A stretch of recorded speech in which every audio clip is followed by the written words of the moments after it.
Global skill development mission में आपका स्वागत है। हेड, जैसा कि मैंने आपको चैप्टर के शुरू में बताया था कि आपके पास कुछ है, वर्तमान में है, तो उसकी जानकारी देने के लिए हमारे पास प्रयोग था हैज़ और हैव का।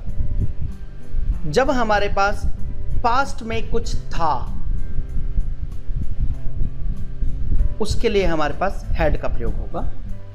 यानी कि वर्तमान में हमारे पास कुछ है, उसके लिए हैज़ और हैव का प्रयोग, और पास्ट में हमारे पास कुछ था, उसके लिए हैड का प्रयोग। एक मैंने आपको पास वाले शब्द को रखने वाले शब्द में कन्वर्ट करने का एक फार्मूला बताया था, जिससे कि आप सेंटेंसेस के जो शुरू में यूज़ किए जाने वाला कर्ता है यानी कि सब्जेक्ट है, उसको आप प्रॉपरली फाइंड कर पाएंगे और वो ठीक सब्जेक्ट यूज़ कर पाएंगे। देखते हैं, जैसा कि पिक्चर में आपको दिखाई दे रहा है, एक स्कूल गोइंग बॉय और दूसरा राम। एक कंपैरिजन हमारे पास 2013 का और दूसरा कंपैरिजन हमारा आज का, कि आज क्या और उससे पहले क्या। हमारा स्कूल गोइंग बॉय जो एक कैरेक्टर है वो ये बोलता है, Ram had an old television, old TV, but now he has a new LCD TV. यानी कि 2013 में राम के पास एक पुराना टेलीविज़न था, लेकिन आज की डेट में राम के पास, जैसा कि पिक्चर में दिखाया गया है, आज की डेट में राम के पास एक LCD या LED टेलीविज़न है। दूसरे एग्जाम्पल में स्कूल गोइंग बॉय हमारा बोलता है, Ram had a small mobile. यानी कि 2013 में राम के पास एक छोटा मोबाइल था, but now he has a big mobile. आज की डेट में उसके पास एक बिग मोबाइल है, बड़ा मोबाइल है।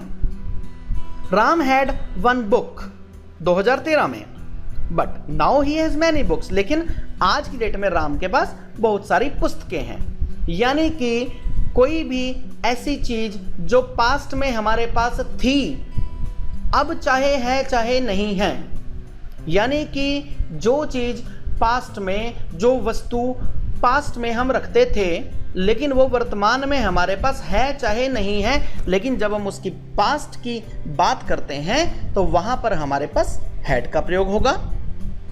अब मैं आपको इसका पॉजिटिव एंड नेगेटिव का, यानी कि साधारण वाक्य और नकारात्मक वाक्य का कंपैरिजन बताता हूँ। ठीक, इसमें भी हमारा सेम वही फार्मूला जो मैंने आपको हैज़ और हैव में बताया था, कि इसमें दो ऑप्शंस हैं। एक ऑप्शन हमारे पास एक ट्रेडिशनल ऑप्शन है जो इतने सालों से परंपरागत रूप से ऑप्शन चली आ रही है, कि आई हैड अ मोबाइल, मेरे पास एक मोबाइल था। और हमारी मॉडर्न ऑप्शन, एक sophisticated option, I had got a mobile. Negative में इनके तुरंत बाद हमारे पास नो लग जाएगा, और सेकंड ऑप्शन सोफिस्टिकेटेड हमारी मॉडर्न ऑप्शन में हैड के तुरंत बाद हमारे पास नोट लग जाएगा, जो कि हमने आपको स्क्रीन पर कंट्रैक्टेड फॉर्म में had plus not is equal to hadn't के तौर पर दिखाया हुआ है। दोबारा से पॉजिटिव में हमारे पास सेंटेंस बनेगा, I had a mobile. Negative में सेंटेंस बना, I had no mobile. Positive में हमारी मॉडर्न ऑप्शन के according I had got a mobile, यानी कि मेरे पास एक मोबाइल था या मैं एक मोबाइल रखता था। नेगेटिव में I hadn't got a mobile, मेरे पास एक मोबाइल नहीं था या मैं एक मोबाइल नहीं रखता था। He had a car, he had got a car.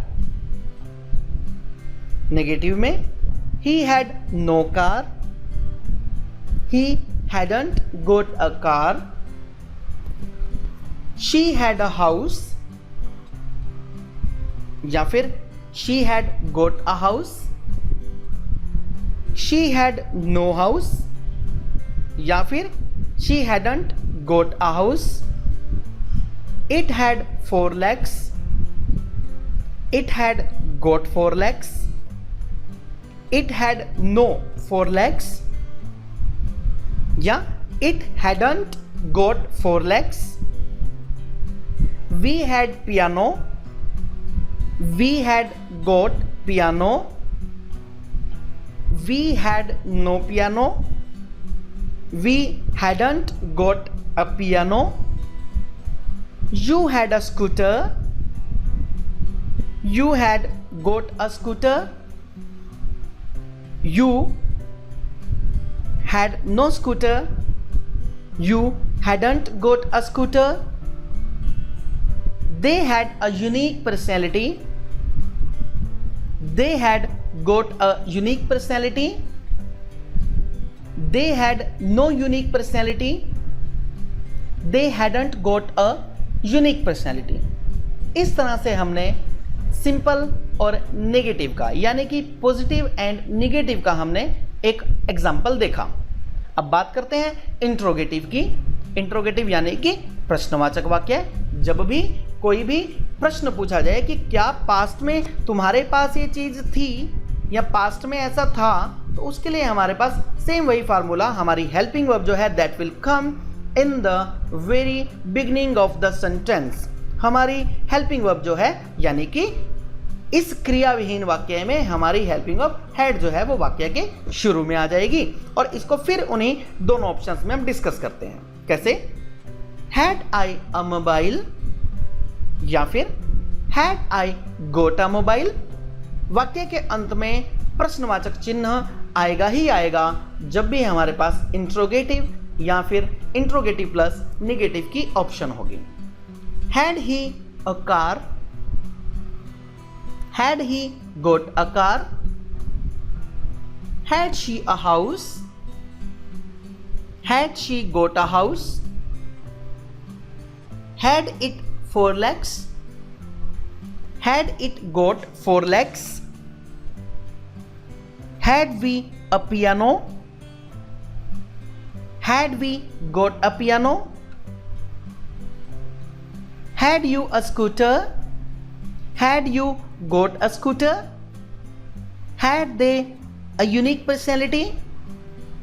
Had they got a unique personality?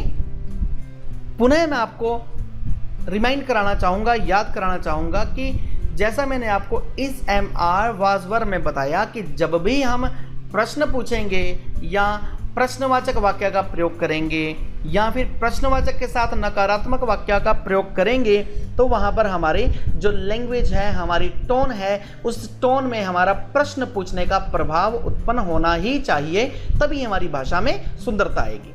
अब मैं बात करता हूँ इंट्रोगेटिव प्लस नेगेटिव की। इंट्रोगेटिव प्लस नेगेटिव में हम कंस्ट्रक्टेड फॉर्म का यूज करेंगे यानी कि हैड के साथ नोट का प्रयोग करेंगे जो कि had plus not is equal to hadn't बन जाएगा। इसको हम वाक्य के शुरू में ले आएंगे, बाकी सारा सेंटेंस एज इट इज रहेगा। लेकिन एक चीज याद रहे, क्योंकि ये इंट्रोगेटिव प्लस नेगेटिव है इसलिए वाक्य के अंत में प्रश्नवाचक चिन्ह लगाना मत भूलिएगा। हैडंट आई अ मोबाइल, इसकी दूसरी option hadn't I got a mobile? Hadn't he a car? Hadn't he got a car? Hadn't she a house? Hadn't she got a house? Hadn't it 4 lakhs?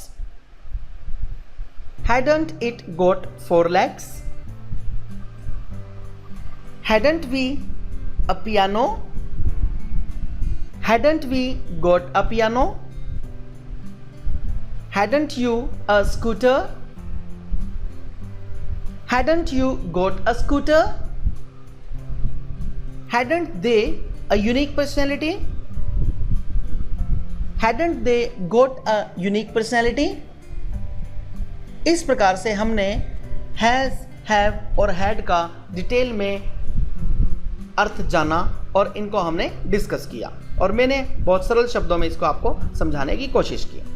फिर भी यदि आपके किसी प्रकार की कोई भी सजेशन हो या आप कोई भी सुझाव देना चाहें तो आप सादर आमंत्रित हैं हमारे नीचे लिखे हुए इस लिंक पर। Thank you.